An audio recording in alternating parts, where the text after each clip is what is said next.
Very very very warm welcome to all of you. So आज हम लोग अपना स्टार्ट करेंगे क्लास 11th का। सबसे पहले हम लोग स्टार्ट करते हैं क्लास 11th की अपनी सेल यूनिट।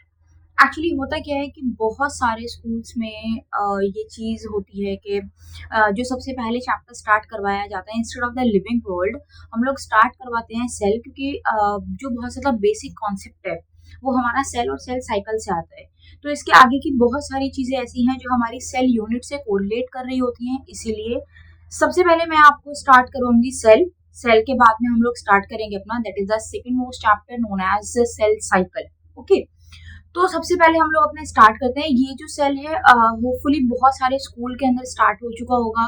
बहुत सारे स्कूल्स में ये चैप्टर करवाते हैं सबसे पहले, ताकि हमारा जो बेसिक्स है वो क्लियर रहे। तो ऑलरेडी आप लोग क्लास 9th में फंडामेंटल यूनिट ऑफ लाइफ पढ़ चुके हो, दैट इज द सेल। इसके बारे में होपफुली आप लोगों को सबको बहुत सारी इन्फॉर्मेशन होगी, बट यस, आगे का एक थोड़ा सा और डिटेल वर्जन, बहुत सारी चीजें और भी हैं जो यहाँ पर अब नई है हमारे क्लास 11th के इस सेल चैप्टर के अंदर। ठीक है, तो हम लोग स्टार्ट करते हैं अपना chapter cell, the basic unit of the life. तो हेडिंग डालते हैं भाई हम लोग यहाँ पे, दैट इज द सेल।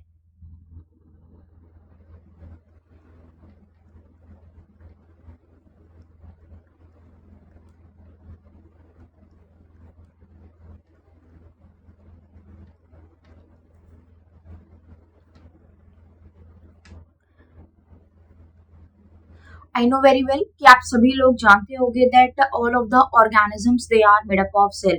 ये हमारी आज की थ्योरी है। आज के बारे में हम सब कुछ जानते हैं कि कोई भी जो ऑर्गेनिज्म है वो किससे बना होता है। वो हमें हर एक ऑर्गेनिज्म, अगर आप कोई भी लिविंग ऑर्गेनिज्म की बात करो तो सारे के सारे लिविंग ऑर्गेनिज्म किससे बने हुए हैं? सेल से बने होते हैं। ठीक है, तो बेसिकली जितने भी ऑर्गेनिजम्स हैं they are made up of cells, and on the basis of the cell organisms they are of two types.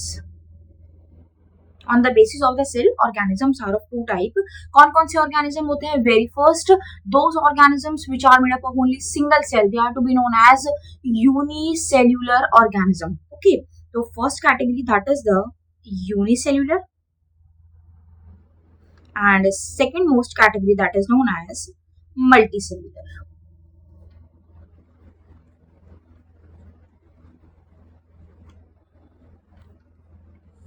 Okay, so unicellular and multicellular example आपको पता होंगे। एग्जांपल कौन कौन से हैं यूनिसेलुलर के? यूनिसेलुलर कौन से ऑर्गेनिज्म हो गए जो सिंगल सेल से बने हुए हैं। मल्टीसेलुलर कौन से हैं? दो cells which are made up of more than two cells, so they are to be known as multicellular organism. तो यहाँ पर हम यूनिसेलुलर ऑर्गेनिज्म के एग्जांपल देखते हैं। Very first that is the bacteria. Next one that is amoeba, paramecium,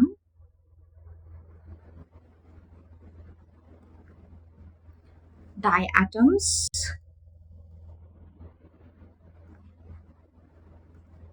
euglena,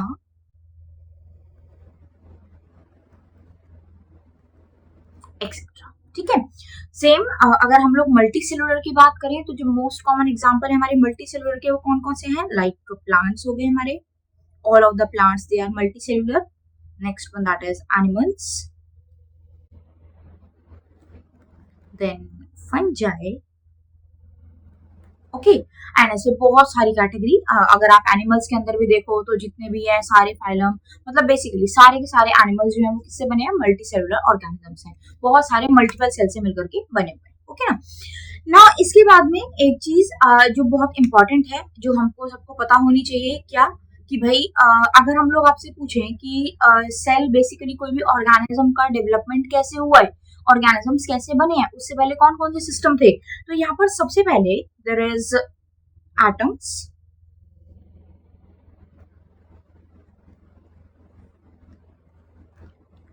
atom से formation हुआ बड़े मॉलिक्यूल्स का।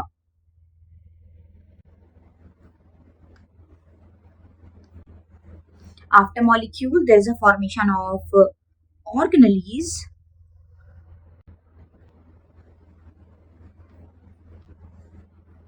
ऑर्गेनेलीज के बाद में there is a formation of cell, cell का फॉर्मेशन हुआ। बहुत सारे cell, they group of cell they are to be known as tissues, tissue के बाद में हमारा ऑर्गन फॉर्म हुआ, ऑर्गन से अराइज हुआ बेटे organ system,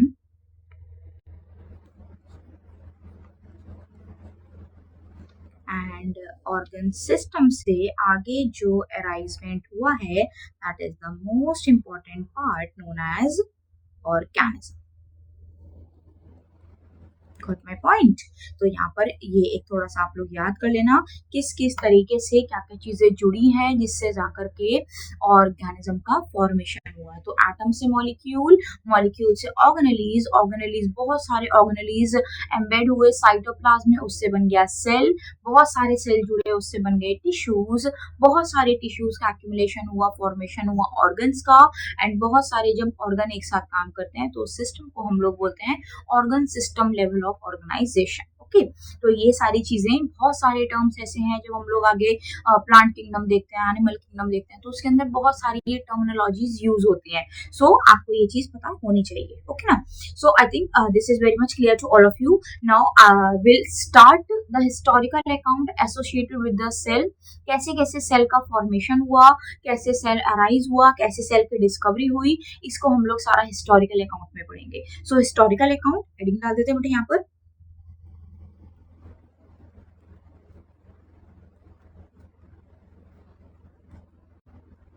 historical account and the most common, जो सबसे पहले वेरी फर्स्ट डिस्कवरी जो हुई थी वो किसके थ्रू हुई थी? Very first scientist involve in the discovery of the cell that is known as Robert hook.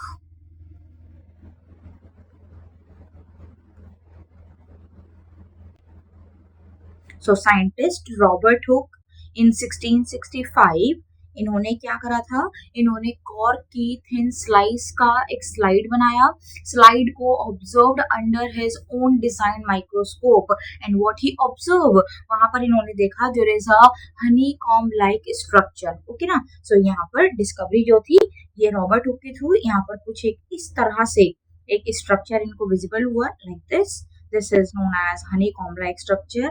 Honey comb like structure इसको क्यों बोल रहे हैं? क्योंकि जो इसके अंदर ये जितनी आपको ये स्पेसेस नजर आ रही है, all of the spaces they are to be empty, मतलब यहाँ पर खाली स्पेसेस प्रेजेंट है, एम्प्टी स्पेसेस प्रेजेंट है।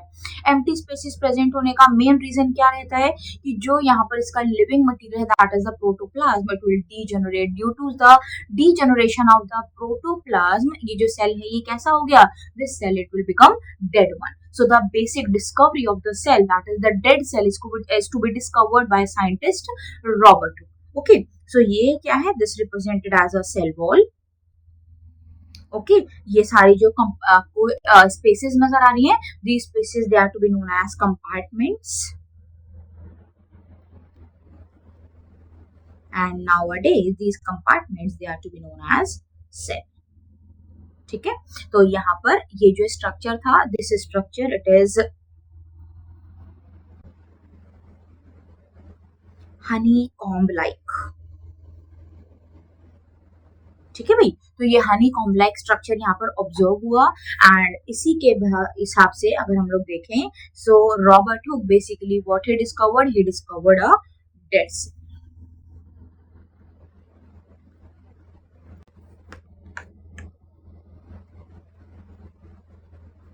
So he discovered dead cell, and after the discovery, all of the contribution of the Robert Hooke he published in his book that is the Micrographia. So जितना भी contribution था, जो भी था, वो सारा का सारा इन्होंने अपनी एक बुक पब्लिश करी दैट इज द माइक्रोग्राफिया। उसके अंदर इन्होंने सारा कंट्रीब्यूशन अपना इंक्लूड किया था। ओके, सो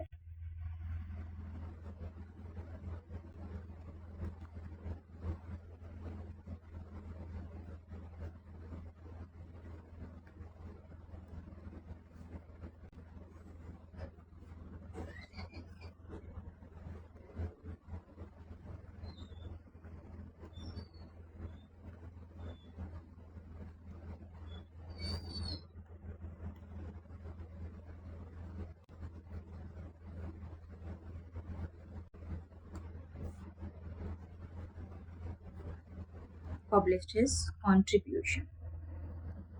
ठीक है। सो जितना भी इनका कंट्रीब्यूशन था वो पब्लिश हुआ, कहाँ पर पब्लिश हुआ, इनकी बुक के अंदर। The name of that book is Micrographia. Okay, now second discovery that is known as, जो डिस्कवरी हुई थी with the help of scientist Anton van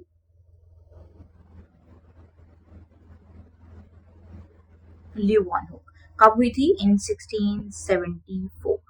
okay, so Anton van Leeuwenhoek, इन्होंने क्या करा था? He discovered living cell. ठीक है, तो इन्होंने क्या करा था बेटे? He discovered living cell.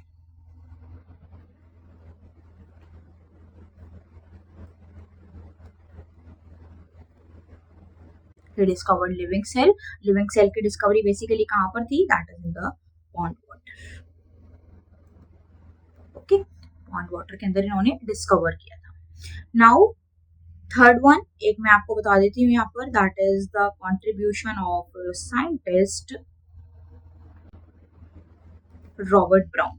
Okay, Robert brown का कंट्रीब्यूशन क्या था? यहाँ पर इन्होंने क्या डिस्कवर्ड किया था? He discovered nucleus. ओके, इन्होंने क्या करा था? न्यूक्लियस को डिस्कवर किया था। एंड न्यूक्लियस की डिस्कवरी कहाँ पर हुई थी? In orchid root cells. Okay, and इसी के बाद में पता चला था कि जो न्यूक्लियस है, it contain a hereditary material, it contain a genetic material which is responsible for the controlling of all of the activities occurring inside the cell. तो जितनी भी एक्टिविटी हमारे सेल के अंदर होती हैं, वो सारी की सारी कौन कंट्रोल करता है? That is the nucleus. Okay, now next one, that is the contribution. यहाँ पर हमारी आई एक theory that is known as cell theory. And according to the cell theory, यहाँ पर दो साइंटिस्ट यहाँ पर इन्वॉल्व थे। तो कॉन्ट्रीब्यूशन था यहाँ पर, फर्स्ट साइंटिस्ट है हमारे that is the M Schleiden and second one that is the T Schwann. Okay, तो next one that is the cell theory.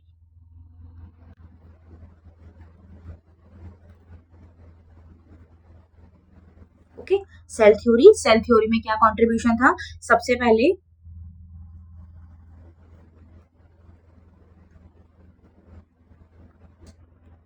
इन 1868, ठीक है, 1868 में scientist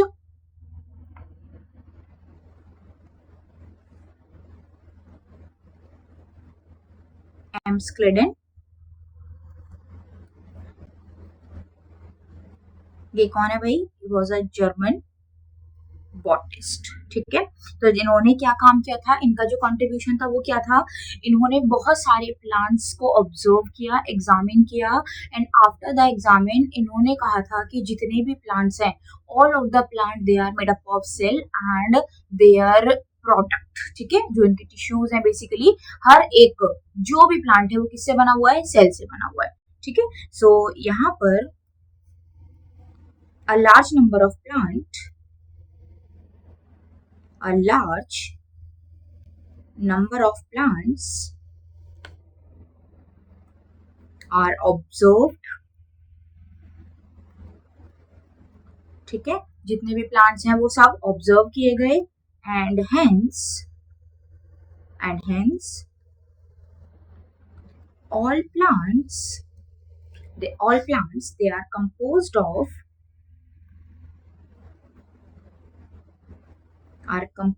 of different kind of the cell।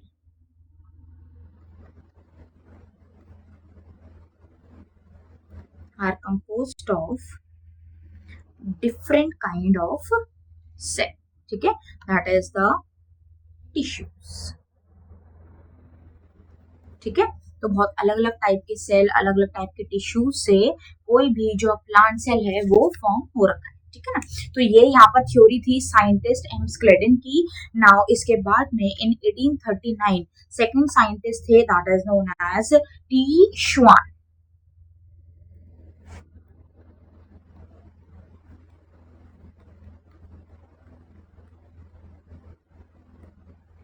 T Schwann basically was a British zoologist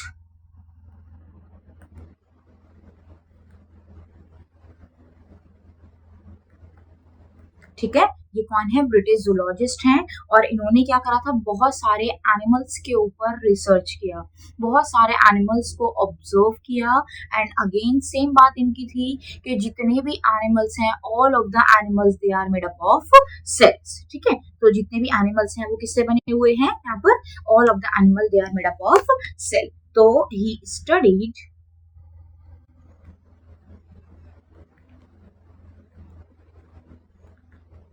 animal cells. He studied animal cell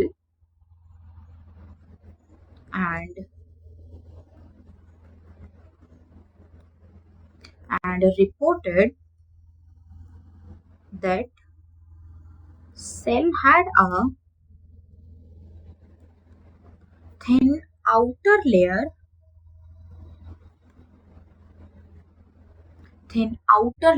and that is known as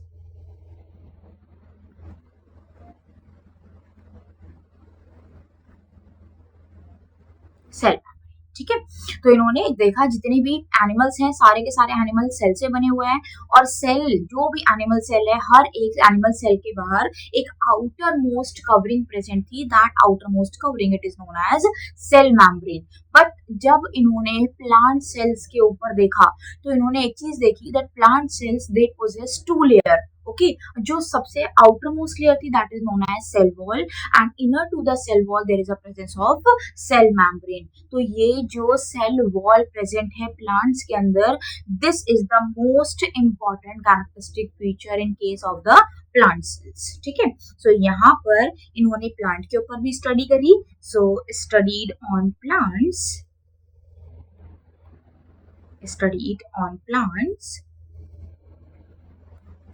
and इसके साथ क्या देखा इन्होंने? There is a presence of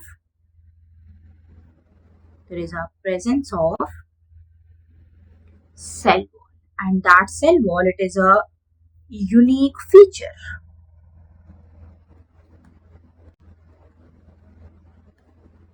ठीक है, this is a unique feature of plants।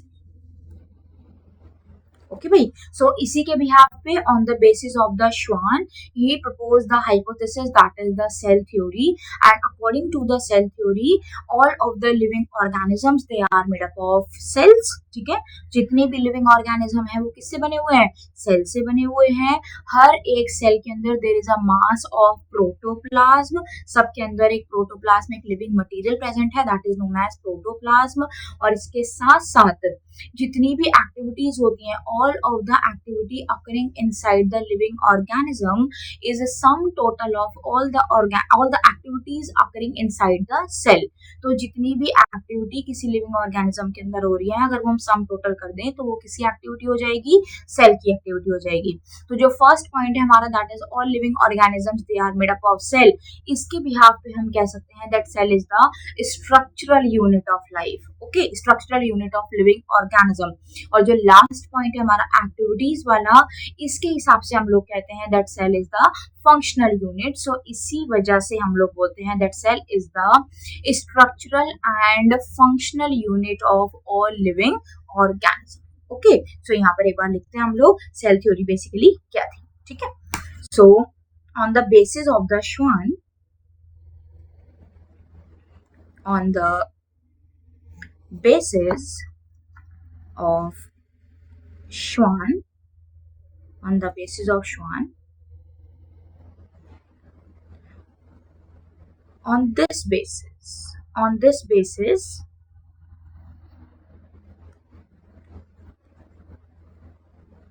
Schwann proposed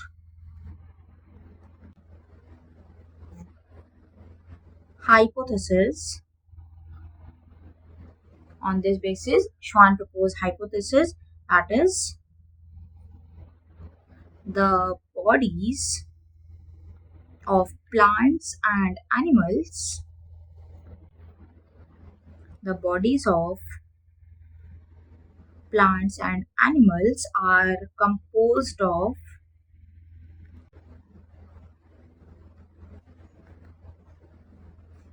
of cell and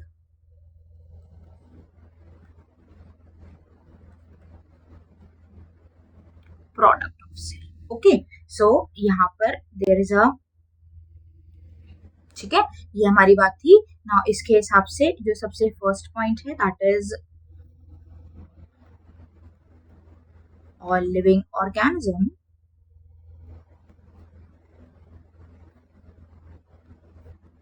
are made up of cell.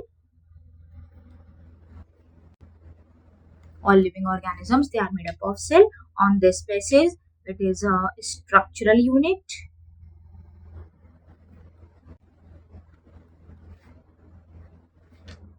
On this basis, it is a structural unit. While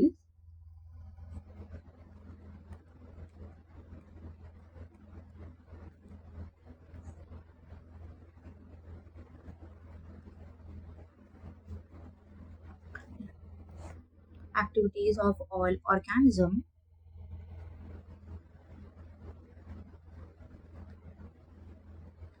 are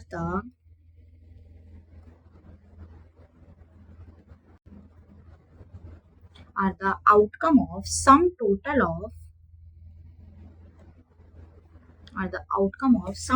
of all the activities, sum total of all activities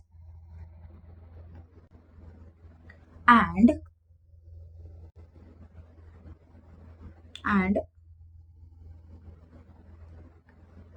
interaction of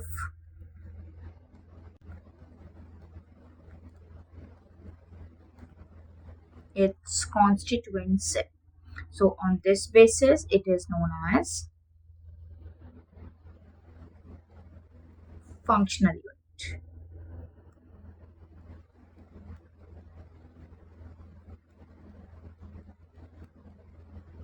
Okay, so on this basis, it is known as functional unit. सो ये थी हमारी यहाँ पर cell theory की बात, okay ना। But एक गड़बड़ी यहाँ पर हुई थी that the cell theory didn't explain something about how the new cells they are form. Okay, so new cell का फॉर्मेशन का यहाँ पर बताया नहीं गया था, इसीलिए यहाँ पर cell theory it was discarded and there is a formulation of the cell theory, क्योंकि scientist Rudolf Virchow in 1855 he stated that omnicellula e cellula. What does it mean? Omnicellula e cellula means that all of the new cells they are arise from the pre-existing cell. So this is an appropriate answer कि जो new cells हैं वो arise कहाँ से हुए हैं? So जितने भी new cells हैं they are arise from the pre-existing cell. That is why there is a formulation of the cell theory takes place and जो cell theory है उसका नाम change किया गया and the name of that cell theory it is known as law of cell lineage. It is also known as modern theory, cell doctrine theory और cell principle theory. Okay, so यहाँ पर हम लिख लेते हैं that is the demerits of cell theory. क्या था भाई demerit? That how new cell arise. Okay, so बहुत सारे क्वेश्चन मार्क कि न्यू सेल अराइज कैसे हुए। सो इसका आंसर यहाँ पर क्या था that in by scientist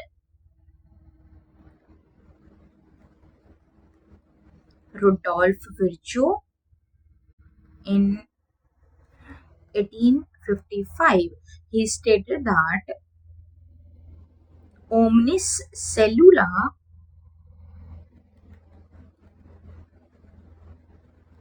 e cellula. Okay, omnis cellula e cellula, what does it mean? It means that new cells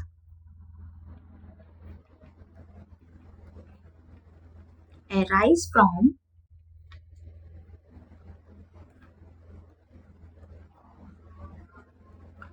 pre-existing cell. Okay, so all of the new cells they are arise from the pre-existing cell and due to this reason there is a formulation of cell theory.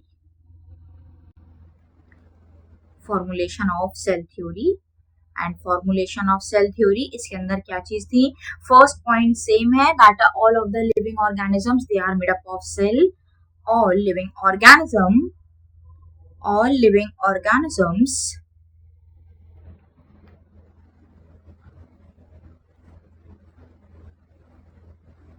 they are made up of cell, while second one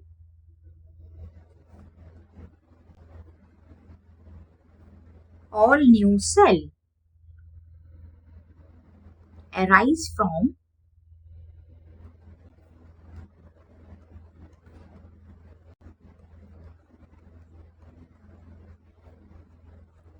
pre-existing cell. Okay, and due to this, there is a formulation of cell theory, and the cell theory it is named as law of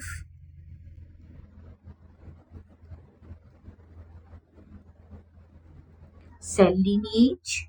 It is also known as modern theory. It is also known as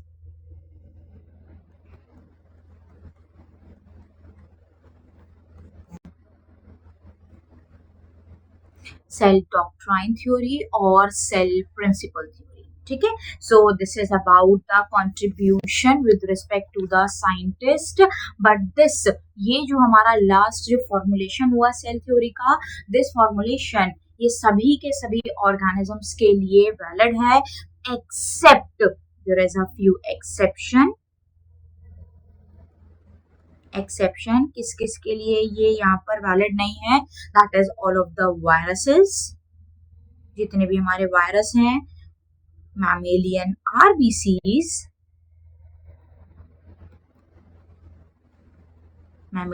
RBCs and mature sieve tube cells. Okay, तो जो mature sieve tube cells हैं उनके लिए भी यहाँ पर ये theory valid नहीं है. ठीक है, सीव सेल्स और sieve tube cells, sieve tube भी लिख लेते हैं यहाँ पे बेटे. सो मैच्योर सीव ट्यूब सेल्स. ठीक है, सो यहाँ पर ये कुछ एक्सेप्शन है जो यहाँ पर इस थ्योरी को इसके लिए एप्लीकेबल नहीं है. बाकी सारे के सारी जितने भी लिविंग ऑर्गेनिजम्स हैं सभी के लिए ये जो हमारी थ्योरी है this is most acceptable, most applicable theory, that is the law of cell lineage theory. Okay ना, नाउ प्रोसीड टू आपके बेटा एनसीईआरटी की एक हेडिंग दे रखी है एन ओवरव्यू ऑफ सेल. तो प्रोसीड करते हैं हम लोग यहाँ पर. एन ओवरव्यू, बेटा जितना भी ये कंटेंट है सारा का सारा आपका एनसीईआरटी बेस्ड है. आप लोग जब पढ़ो तो अपने नोट्स के साथ साथ नोट्स जब रिवाइज कर लोगे, एनसीईआरटी ओपन करना, एनसीईआरटी की लाइन बाय लाइन आप देखना, सारे का सारा जो कंटेंट है वो सब कंटेंट हमारा एनसीईआरटी से ही बना हुआ है. ओके ना, सो इसमें आपको कोई भी ऐसी चीज नहीं है कि आपके ये स्कूल एग्जाम के लिए कुछ अलग पढ़ना होगा, नीट एग्जाम के लिए कुछ अलग पढ़ना होगा, ऐसा कुछ भी नहीं है. तो सारी चीजें बिल्कुल कॉमन है, सेम है. आप कोई भी चीज लिखो, बट हाँ जो आपके स्कूल के सब्जेक्टिव एग्जाम होंगे श्योरली उनमें आपको थोड़ा सा डिटेल में लिखना आना चाहिए, तो उसके लिए आपको सब्जेक्टिव क्वेश्चंस की प्रैक्टिस करते रहना. ओके ना, so an overview of the cell, basically अगर आपने देखा होगा तो बहुत छोटी क्लासेस में, क्लास 9th में 10th में हमारे कुछ एक्सपेरिमेंट होते हैं. अगर हम प्लांट सेल्स की बात करें तो प्लांट सेल को स्कूल के लैब में हम लोग एक्सपेरिमेंट करवाते हैं, दैट इज द अनियन पील के साथ. सो अनियन पील की हल्की सी पील निकालते हैं, उसको स्लाइड प्रिपेयर करके देखते हैं, तो देयर इज अ, अगर आप देखोगे तो जैसे ब्रिक्स जैसा स्ट्रक्चर होता है, एक वॉल जैसा स्ट्रक्चर वैसा नजर आता है. सेम अगर हम लोग यहाँ पर एक और एक्सपेरिमेंट करते हैं, that is the human cheek cell. जो चीक सेल जो अपनी चीक की स्किन होती है अंदर की, उसको जो टूथपिक है उससे हल्का सा निकाल के उसको हम लोग स्लाइड प्रिपेयर करके देखते हैं. तो ये हमारे सिंपल सी चीज है, बहुत सिंपल से एक्सपेरिमेंट है. कभी अगर आपके स्कूल में कोई करवाएं तो आप एक बार देखना बेटा, ट्राई करना, बहुत इंटरेस्टिंग है, मजा आता है इसमें. सो यहाँ पर ओवरव्यू सिंपली 2 टाइप्स के हम लोग देखते हैं सेल की जो हम देखे हैं अभी तक, दैट इज द अनियन पील, इसके साथ साथ ह्यूमन चीक सेल. ठीक है, तो अनियन पील श्योरली ये क्या है, प्लांट सेल है. तो plant cell there is a presence of cell wall, but human cheek is a animal cell, तो श्योरली यहाँ पर cell wall is purely absent. तो यहाँ पर हैव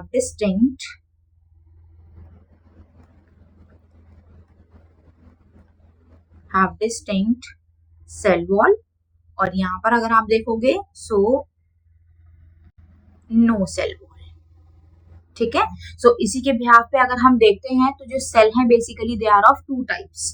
ठीक है, तो यहाँ पर जो सेल हैं basically are of two types. कौन कौन से टाइप के सेल हैं? First one that is the prokaryote and second one that is known as eukaryote. Prokaryotic cell and next one that is the eukaryote. ठीक है, तो hopefully आपको पता होगा कि डिफरेंस बिटवीन क्या होता है प्रोकैरियोट एंड यूकैरियोट्स के अंदर। सो बेसिकली जो प्रोकैरियोट्स हैं, प्रोकैरियोट के अंदर जो न्यूक्लियर मेम्ब्रेन है, nuclear membrane is purely absent, जिसकी वजह से सारा का सारा जेनेटिक मटेरियल आप देखोगे वो न्यूक्लियर रीजन में प्रेजेंट होता है, पूरा स्कैटर्ड फॉर्म में होता है। बट अगर आप यूकैरियोट देखोगे तो यूकैरियोट के अंदर all of the genetic material is bound with the help of the membrane that is known as nuclear membrane. तो ये बहुत ही इंपॉर्टेंट यहाँ पर एक डिफरेंस बिटवीन है प्रोकैरियोट एंड यूकैरियोट का। बाकी बहुत सारे डिफरेंसेस हैं प्रोकैरियोट एंड यूकैरियोट के। बहुत इंपॉर्टेंट क्वेश्चन है सब्जेक्टिव पॉइंट ऑफ व्यू से, क्लास में आपके एग्जाम जो होंगे स्कूल के एग्जाम में पूछ लिया जाता है प्रोकैरियोट यूकैरियोट का डिफरेंस, एंड एटलीस्ट आपको 5 डिफरेंसेस पता होने चाहिए। तो आप ये एक बार देख लेना बेटा, ये काफी इंपॉर्टेंट कंटेंट है, इसको आप लर्न कर लेना। सो प्रोकैरियोट बेसिकली, प्रो का मतलब क्या होता है? Pro means primitive. Okay, pro का मीन्स प्रिमिटिव एंड कैरियन का मतलब क्या होता है? It means nucleus. ठीक है, सो ये जो प्रोकैरियोट है basically they have a primitive nucleus, while eukaryote, eu means true and karyon means again nucleus. ठीक है, सो प्रोकैरियोट एंड यूकैरियोट, यहाँ पर प्रिमिटिव न्यूक्लियस है, एक में ट्रू न्यूक्लियस है। प्रिमिटिव न्यूक्लियस का मतलब क्या है? जो न्यूक्लियर मेम्ब्रेन है दैट इज एब्सेंट।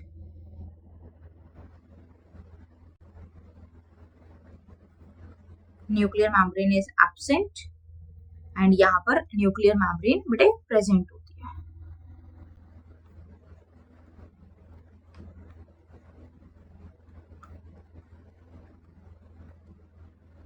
ठीक है, दोनों के अंदर ही अगर हम देखें बोथ द सेल, चाहे वो प्रोकैरियोट हो चाहे फिर वो यूकैरियोट हो, दोनों ही सेल के अंदर there is a presence of a semi fluid matrix and that matrix it is known as cytoplasm. ठीक है, तो यहाँ पर इन बोथ द सेल्स, ठीक है,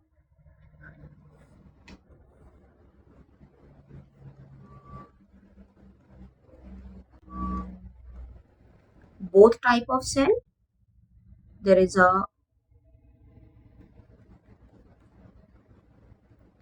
semi fluid matrix।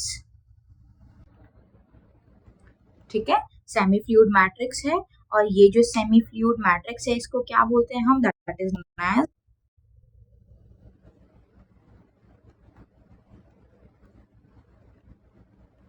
साइटोप्लाज्म। ठीक है, दोनों के ही अंदर साइटोप्लाज्म प्रेजेंट है and this cytoplasm it is a main arena of all cellular activities. बेटा ये सब आपकी एनसीईआरटी की लाइन है।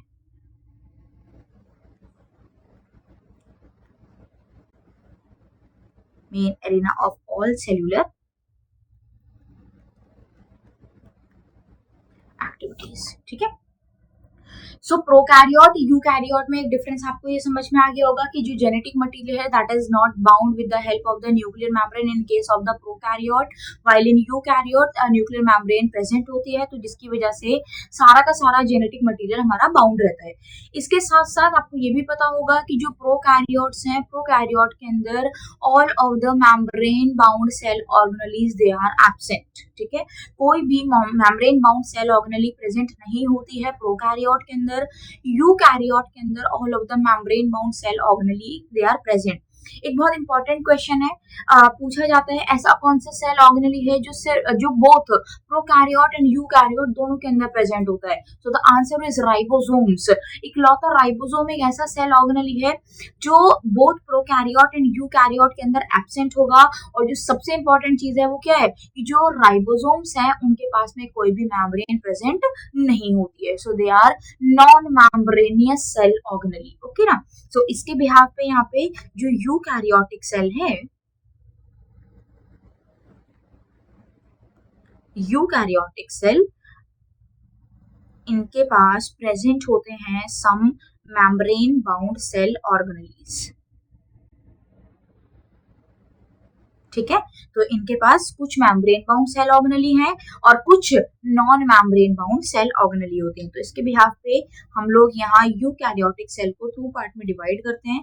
First one that is the membrane bound cell organelle,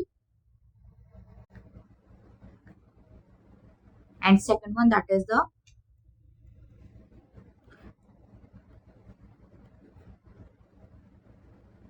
non-membranous cell organelle। ठीक है, सो मेम्ब्रेन बाउंड सेल ऑर्गेनली, अब ये भी 2 टाइप्स के होते हैं। कुछ सेल ऑर्गेनली ऐसे हैं हमारे जिनके पास सिंगल मेम्ब्रेन प्रेजेंट होती है, तो they are known as single membrane bound. कुछ सेल ऑर्गेनली ऐसे होते हैं जिनके पास 2 मेम्ब्रेन प्रेजेंट होती है, they are known as double membrane bound cell organelle. तो यहाँ पर अगेन हम इसको कैटेगराइज करेंगे 2 पार्ट्स के अंदर। कौन कौन से? फर्स्ट वन, जिन ऑर्गेनली के पास सिंगल मेम्ब्रेन प्रेजेंट है, they are single membrane bound, and few organelles they have double membrane।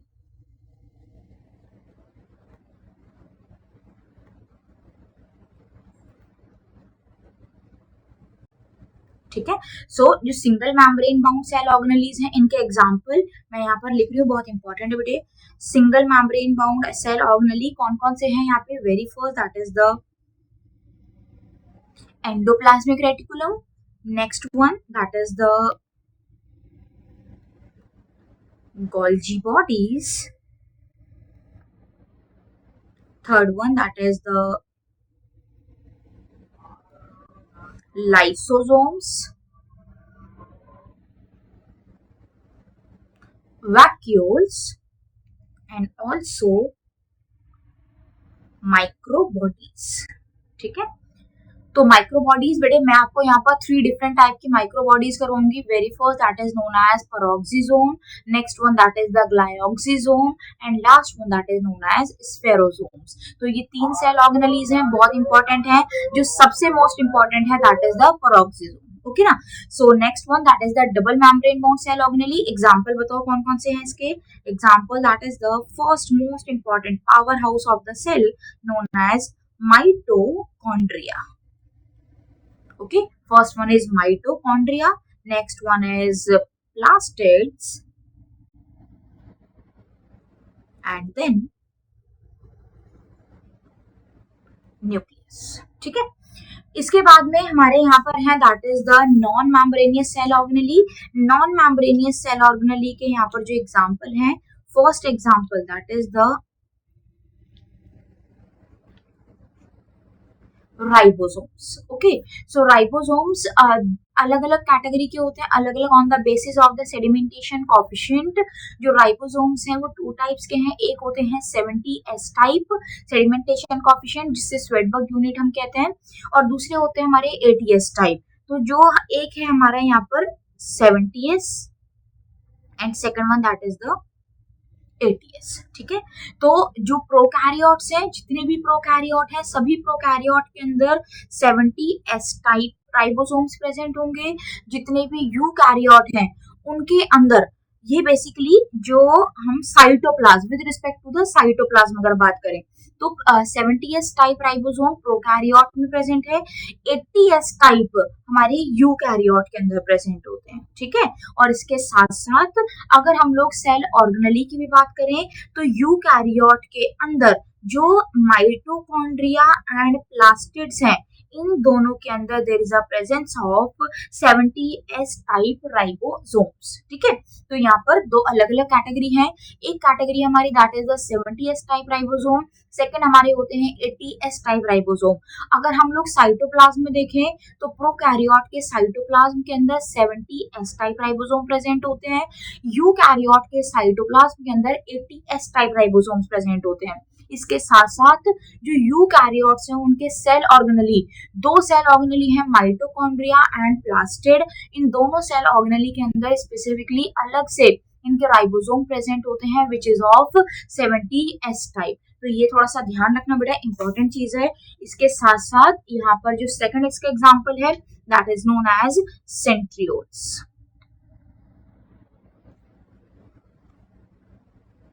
That is known as centriole. ठीक है, तो बहुत इंपॉर्टेंट चीज है ये सेंट्रियोल। इसको हम डिटेल में आगे बढ़ेंगे, कैसे सेंट्रियोल है, सेंट्रोसोम्स है, सेंट्रोस्फीयर है, ये वर्ड्स क्या क्या है, इनका काम क्या होता है, किस तरीके का स्ट्रक्चर है। तो ये सारा का सारा स्ट्रक्चर हम लोग डिटेल में देखेंगे। Got it? नाउ इसके बाद में ये जो सेल है, जो सेल है बेसिकली डिफरेंट डिफरेंट शेप्स का, there is having a great variation with respect to the shape, size and activities. Okay, so cell differ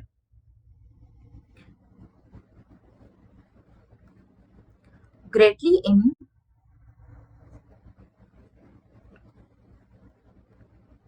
size, shape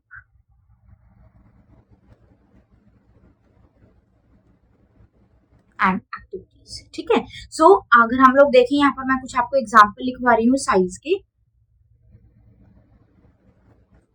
size में अगर हम लोग बात करें यहाँ पर तो जैसे सबसे इंपॉर्टेंट है first one mycoplasma.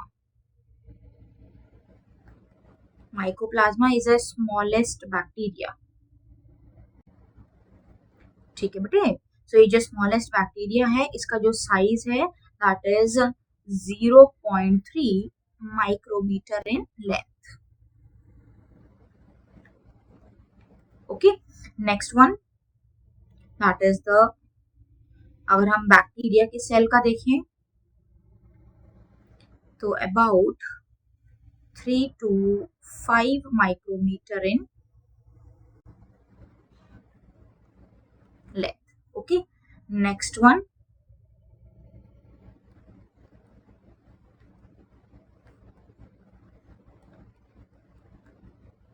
Ostrich egg की अगर बात करें तो it is a largest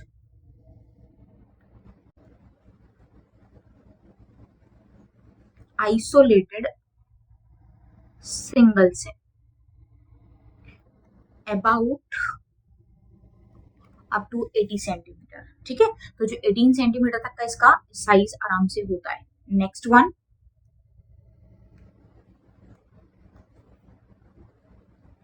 human RBCs. Human RBCs near about 7 micrometre. Then nerve cell, these are the longest cell. ठीक है, तो ये क्या है, लॉन्गेस्ट सेल है अप टू 90 सेंटीमीटर। ठीक है, तो ये हमारी बात हो गई यहाँ पर दैट इज द साइज। अगर हम लोग यहाँ पर देखें कुछ शेप्स के बारे में तो डिफरेंट डिफरेंट टाइप की शेप्स भी यहाँ पर प्रेजेंट होती हैं सेल की। कौन कौन सी शेप है यहाँ पर, like disc shape, polygonal,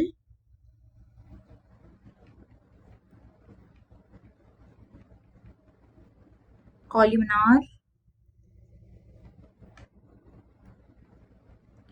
cuboidal,